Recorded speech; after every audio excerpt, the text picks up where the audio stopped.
It's a quiet Saturday morning, and as you make your way to the kitchen for your coffee, maybe you glance out the window and remember how full of life things used to feel. Not just out there in the garden, but in your own body, too.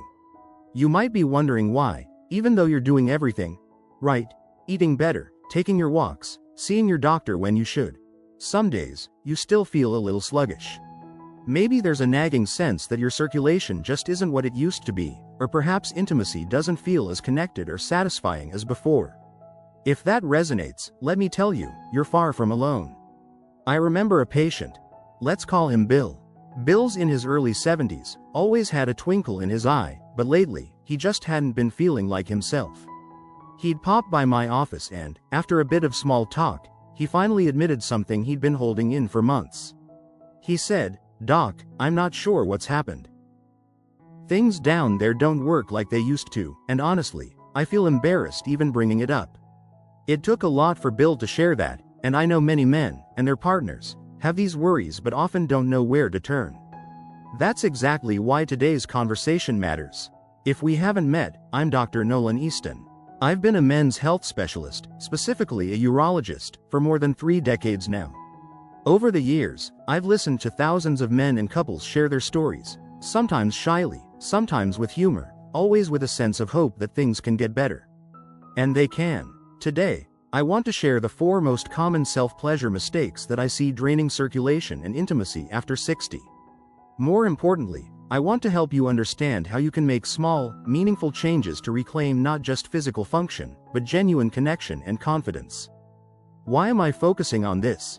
Because for too long, self-pleasure has either been whispered about, misunderstood, or avoided entirely in the conversation around men's health, especially as we get older. But what most people don't realize is that certain habits, even those meant to bring comfort or stress relief, can quietly undermine your energy, blood flow, and relationships over time. And when circulation suffers, so does every aspect of intimate health. That tiredness, the cold feet, the just not the same feeling? It often has roots in habits we rarely talk about. I want you to picture Bill again. He's a lot like many of the men who write to my office or stop me after church. He didn't know what was wrong, but he knew things had changed. As we sat together, he confided that he had gotten into the habit of relying on self-pleasure as a way to relax, especially after losing his wife several years ago. At first, it was just an occasional thing, but over time, it became more of a routine, and he noticed some subtle changes. Less sensitivity, a drop in desire, and a nagging sense that he was somehow disconnected from himself. What Bill didn't realize, and what I explained to him, is that the way we approach self-pleasure can either nourish our bodies and relationships or quietly chip away at them. Let's pause here, because if any of this sounds familiar, you're in good company. The truth is, many of the men I see are hesitant to talk about these things. Some worry it's too late to make changes or that they'll never get back what they once had. I can assure you, it's never too late. In fact, by learning how to avoid these 4 common mistakes, you can actually restore not just circulation, but also intimacy, energy, and a sense of wholeness. If you find this message helpful so far, I invite you to tap that like button, subscribe, and ring the bell for more gentle, science-backed advice designed just for you. And please, if this resonates, just type yes or no in the comments. I personally read every single response, and it truly helps me tailor future advice to what matters most to you. Now, one of the biggest self-pleasure mistakes I see, especially after 60, is rushing through the experience. Bill admitted, "Doc, I'm almost embarrassed to say it, but sometimes I just want to get it over with." And that's more common than you might think. Maybe you're tired, or you feel a bit awkward. But here's what happens when you rush. Your body goes into what I call performance mode, which is all about speed and release, rather than relaxation and connection. When that happens, the nervous system treats the experience almost like a stress response, quick, shallow breathing, tensing up, and sometimes even holding your breath. Over time, this rush can actually train the body to become less responsive, making it harder to feel pleasure, to maintain good circulation, or to experience satisfaction that lingers. Think about it. The nervous system thrives on rhythm, relaxation, and deep breathing, just like how a gentle walk or slow stretching feels better than sprinting when your joints are stiff. If self-pleasure becomes something hurried or tense, blood flow to the pelvic area is actually reduced. That's why so many men tell me they notice more numbness, less sensitivity, and sometimes even pain after rushing. This isn't just about sensation, it's about the health of the entire vascular system that supports sexual function and overall well-being. Bill was surprised when I explained that, by simply slowing down and focusing on relaxed, mindful breathing, he could actually retrain his body to respond in a more youthful, vibrant way. It's like tending to a garden. If you water too fast or too infrequently, nothing thrives.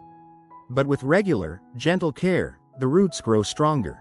I encouraged Bill to treat self-pleasure less like a task and more like a slow dance, letting his breath guide the way.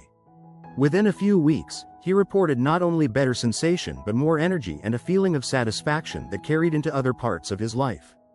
This leads us to something I see time and time again. The way we approach self-pleasure after 60 matters just as much as what we do.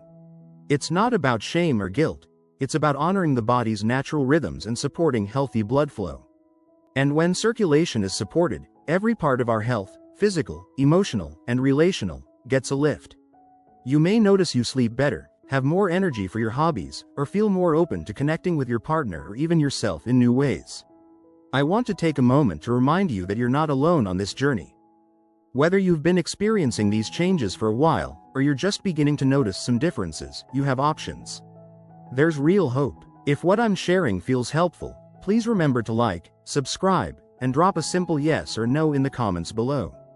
Your feedback lets me know which topics to dive deeper into and helps me create content that truly serves your needs. I read every comment, and I value your trust and your time. As Bill's story shows, sometimes the answer is as simple as bringing a little more patience, intention, and care to something that's often rushed or hidden away. In the next part of our conversation, we'll look even deeper into how everyday habits can quietly sap energy, circulation, and connection, and what you can do to start turning things around.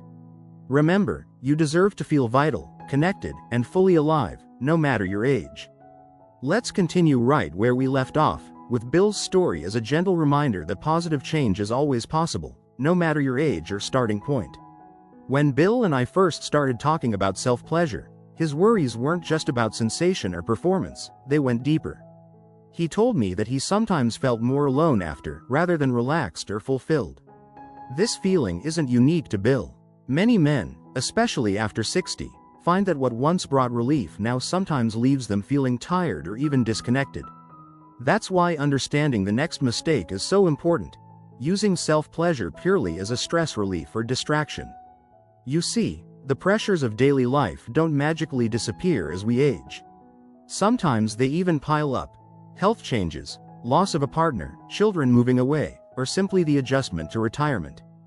It's natural to look for comfort wherever we can find it, and for many, self-pleasure becomes a sort of automatic pilot way to deal with stress or boredom. But here's what most people don't realize.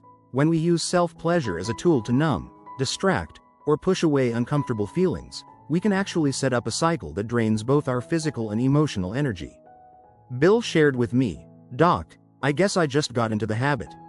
Whenever I felt lonely or anxious, I'd turn to self-pleasure to feel better. But lately, it doesn't really help." This is such a human response, and one I've heard in my practice countless times. Over 3 decades as a urologist, I've seen how easy it is for comfort-seeking behaviors to become habits that don't truly serve us. When we seek out quick relief, just like reaching for that extra cookie or zoning out in front of the TV, we rarely find the deeper satisfaction or healing we need. What happens in the body when self-pleasure becomes a form of escape? Our stress hormones can actually rise, especially if the experience is rushed or clouded by guilt. Circulation suffers because tension lingers in the muscles and the mind. And perhaps most quietly of all, the mind starts to link pleasure to escape, rather than to presence or connection. Over time, this makes it harder to experience genuine intimacy, whether with a partner or within yourself. You might notice you feel more drained after, rather than energized. Bill's story took an important turn here. Once he realized that he'd been using self-pleasure to try to fill a gap that couldn't be filled that way, he felt a sense of relief. We talked about simple ways to bring more mindfulness and awareness to the experience. I asked Bill to try, just once a week at first, to pause before acting on the urge. To simply notice what he was feeling. Was it loneliness? Stress? Boredom? Often, this short pause is enough to interrupt the autopilot and create a new, healthier pattern. This isn't about judgment or rules, it's about giving yourself more choices. When you become aware of your motivations, you can start to choose pleasure as a way to connect with yourself, rather than as a quick fix for discomfort. And as you make this shift, the body and mind both begin to relax. Circulation improves, energy returns, and over time, you may notice a greater sense of well-being in all areas of life. It's a gentle, powerful change, and it's one I've seen transform the lives of many men, just like Bill. If you're listening now and you've ever found yourself in that cycle, seeking quick relief but feeling unsatisfied after, know that you're not alone, and there's nothing to be ashamed of. This is simply how the human brain works under stress. What matters is that you now have the power to create a different experience, one that supports your health and happiness. I want to pause and invite you again. If what I'm sharing is meaningful, please like this video, subscribe, and tap the bell so you'll never miss out on future advice. And don't forget to comment yes or no if this message resonates with your experience. Your feedback is so valuable to me. It truly helps guide the topics I bring to you in the future, and I promise I read every single one. There's another aspect we need to touch on, because it's at the heart of how circulation and intimacy are connected: the role of fantasy and stimulation. Bill, like many men, found himself relying more and more on certain types of stimulation, whether that was specific fantasies, certain images, or even just a routine that never changed. He confessed, "Doc, sometimes I feel like I'm stuck in a rut. I always do things the same way, and it's starting to feel mechanical." That feeling of being stuck isn't just in your imagination. The brain loves novelty, and as we age, it's easy to become attached to a specific routine or pattern, especially when it's comforting. But over time, repeating the same script can actually decrease the brain's sensitivity to pleasure and make it harder to enjoy a fuller range of sensations. This can lead to less blood flow, less arousal, and more frustration. The body becomes used to the shortcut and stops responding as fully as it could. I encouraged Bill to gently expand his approach. That didn't mean doing anything uncomfortable or unfamiliar, but simply noticing his habits and, if he felt ready, exploring new ways to experience pleasure. Sometimes that meant focusing more on sensation, sometimes on emotion or even memory, recalling a favorite moment with his late wife, for example, rather than just sticking to one routine.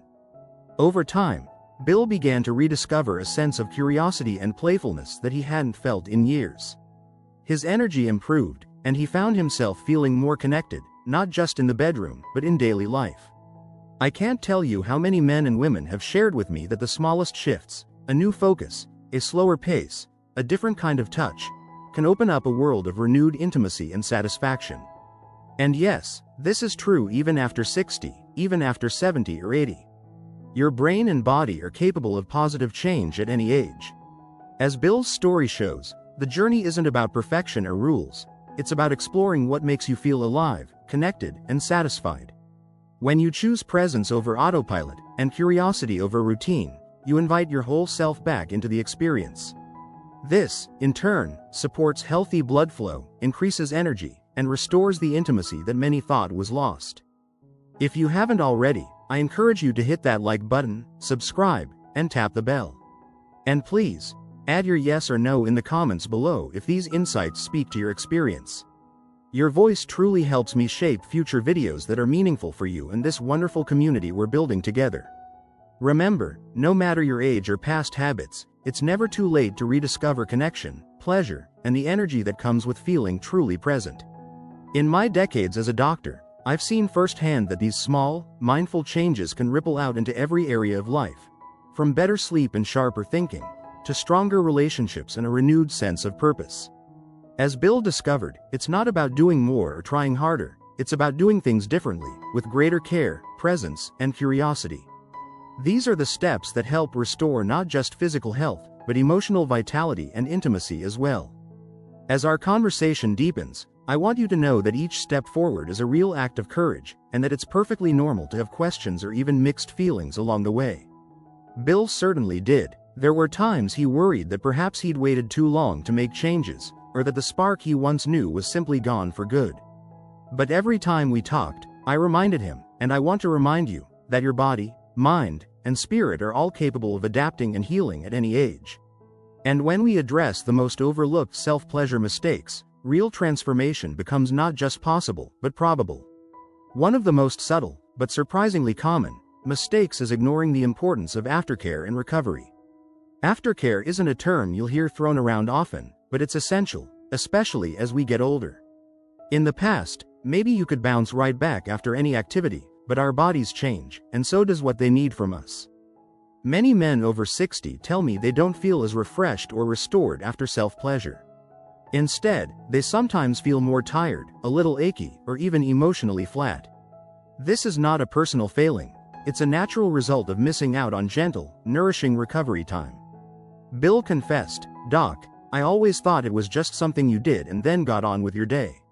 I never realized my body might need more care afterwards." When he told me that, I smiled. It's a common thought, but here's what I shared with him. After self-pleasure, your body goes through a cascade of changes. There's a temporary shift in blood pressure, hormone release, and muscle tension, almost like after a good workout. But, unlike a workout, most men never pause to cool down, hydrate, or just breathe and let the body settle. That's a missed opportunity for healing. What happens if you skip this gentle aftercare? Over time, the body can hold on to subtle tension, the nervous system doesn't fully reset, and energy remains scattered. Circulation may not rebound as fully, and emotional satisfaction can wane. That's why so many older men quietly report feeling depleted or disconnected, rather than restored and energized. So, what does real aftercare look like? For Bill, we started with the simplest steps, just a few minutes of slow breathing, lying quietly, or even enjoying a cup of tea or a gentle stretch afterwards. Sometimes, it was as simple as placing a hand on his chest and appreciating the moment, letting gratitude or a pleasant memory surface. It wasn't about making the experience longer or more complicated, it was about bringing care and intention to the recovery phase, just as you would after any activity that matters. These small rituals made a world of difference. Within a few weeks, Bill found himself feeling lighter, less tense, and more emotionally at peace after self-pleasure. His circulation improved, he felt warmer, and even his sleep quality got better.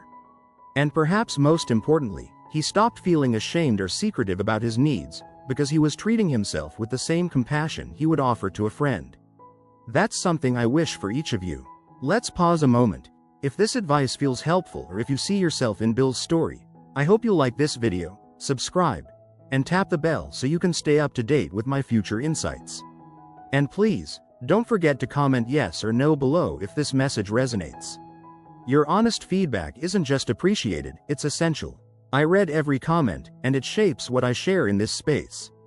You might be thinking, Dr. Easton, does aftercare really matter that much? My answer, after decades of listening to patients, is a resounding yes. Self-pleasure is a natural part of life, even after 60 or 70. But when it's paired with genuine care and gentle recovery, the benefits ripple out. Steadier blood flow, better sleep, more consistent energy, and deeper emotional connection. That's the kind of holistic health that makes the golden years truly golden. Bill's transformation didn't end there. As he began to feel better in his own skin, he found himself more open and confident, both socially and in his relationships. He started reconnecting with old friends, joining group walks, and even saying yes to a few community dances. That's the beauty of tending to one part of our health. It often unlocks growth in unexpected places. Another important realization for Bill was the value of communication, especially with a partner or close friends. It's easy to think that intimacy issues or changes in pleasure should be kept private, but I've seen how sharing these experiences can open doors to new understanding and closeness. Bill didn't have a romantic partner anymore, but he found that even talking with his adult son about general health and aging brought them closer together.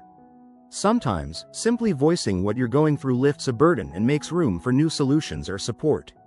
So, if you're watching this and feeling isolated, I encourage you to reach out to a loved one, a trusted friend, or even through the comments here.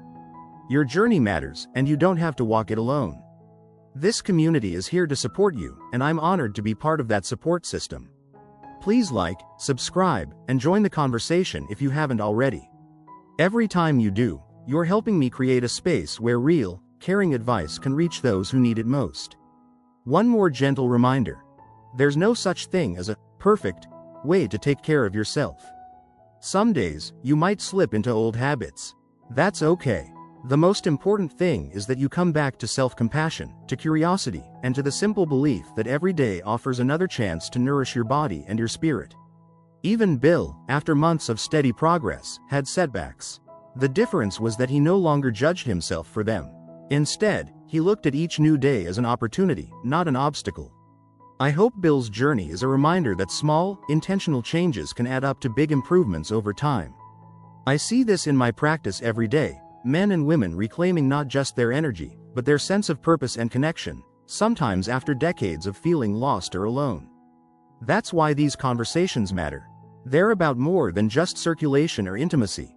They're about living fully, at every age. So as we keep exploring together, remember, kindness to yourself is the foundation.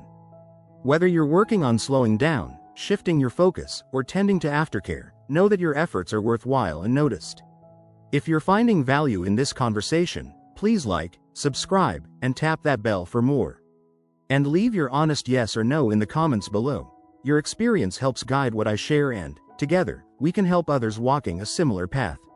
With every step, you're not just restoring function, you're restoring hope and building a legacy of self-care that can ripple out to family, friends, and even future generations. And that, to me, is the real gift of these golden years. If you're still with me, I want to say thank you for your openness, your time, and your willingness to look honestly at a topic that's rarely discussed, but deeply important. We've walked alongside Bill's journey, and perhaps you've seen parts of your own story reflected in his. I hope you're feeling encouraged, because even small changes in the way you care for yourself can create real, lasting improvements in your health, intimacy, and quality of life. As we come full circle, let's return for a moment to that quiet Saturday morning, when you first wondered why things felt a little less vibrant. It's moments like those that remind us of the life still waiting to be lived. Bill found that out firsthand. He once thought self-pleasure was something to rush through, something that was just a private way to pass time or manage stress. Over time, as he made gentle, mindful adjustments, slowing down, being present, tending to his own recovery, and even opening up to a trusted friend, he discovered a sense of connection and vitality that he thought was lost forever. But there's one last self-pleasure mistake that can quietly drain both circulation and intimacy after 60, and that's believing that this is just how things are now. I see it every day. Men and women who, after a few disappointments or awkward moments, quietly resign themselves to a smaller, less satisfying life. That sense of resignation is understandable, especially after years of cultural messages that aging means decline. But it simply isn't true. Your body and your spirit are always capable of renewal, especially when you nurture them with care and patience. Bill's transformation truly blossomed when he let go of the idea that pleasure and intimacy belonged to his younger self. He began to see these experiences not as relics of the past, but as gifts that could be reclaimed, in new and beautiful ways, right now. The small steps we discussed, slowing down, choosing presence over distraction, tending to aftercare, and seeking out connection rather than isolation, all added up. He reported not just better physical sensation and improved circulation, but a brighter mood, deeper sleep, and more enthusiasm for daily living. He even shared a story about dancing in his kitchen one afternoon, a simple pleasure he hadn't felt in years. That's why I urge you, if you recognize yourself in Bill's story, or if any part of today's conversation has spoken to you, to give yourself permission to hope again. Aging is not a sentence, it's an invitation. An invitation to explore, to connect, and to enjoy all the richness that intimacy and self-care can bring, at any stage of life. Maybe you're wondering where to start. The answer is simple. Start exactly where you are, even if it's just taking one slow, mindful breath next time you're alone with your thoughts. Even if it's simply choosing to rest for a few minutes after, or writing a comment below, yes or no, to share if this message has resonated. Each small act of care builds on the last, restoring not just circulation, but confidence and joy. As a doctor who's had the honor of serving patients for over 30 years, I can promise you this. Every man and woman deserves to feel whole, vital, and loved, regardless of age. Your story matters. Your journey isn't over. In fact, you may be entering one of the richest, most rewarding chapters yet. If you haven't already, please consider liking this video, subscribing, and tapping the bell icon. Your engagement helps us build a true community. one where honest conversation and practical advice make a real difference in people's lives. I also hope you'll leave your yes or no in the comments. Not only do I read every one, but I use your feedback to shape future topics and ensure we're always addressing the questions that matter most to you. Let's finish by circling back to where we began, the possibility of renewal. Bill, once quietly discouraged, now lives with greater confidence, warmth, and even a bit of playfulness. Thank you for letting me share this journey with you. I hope you feel encouraged, not just to make practical changes, but to see yourself with kindness and hope. The world is richer for your presence. I look forward to hearing your thoughts in the comments, and to bringing you more conversations designed to support you in every chapter ahead. Until next time, I'm Dr. Nolan Easton. Take care of yourself, stay curious, and remember, your best days of connection and vitality may be just around the corner.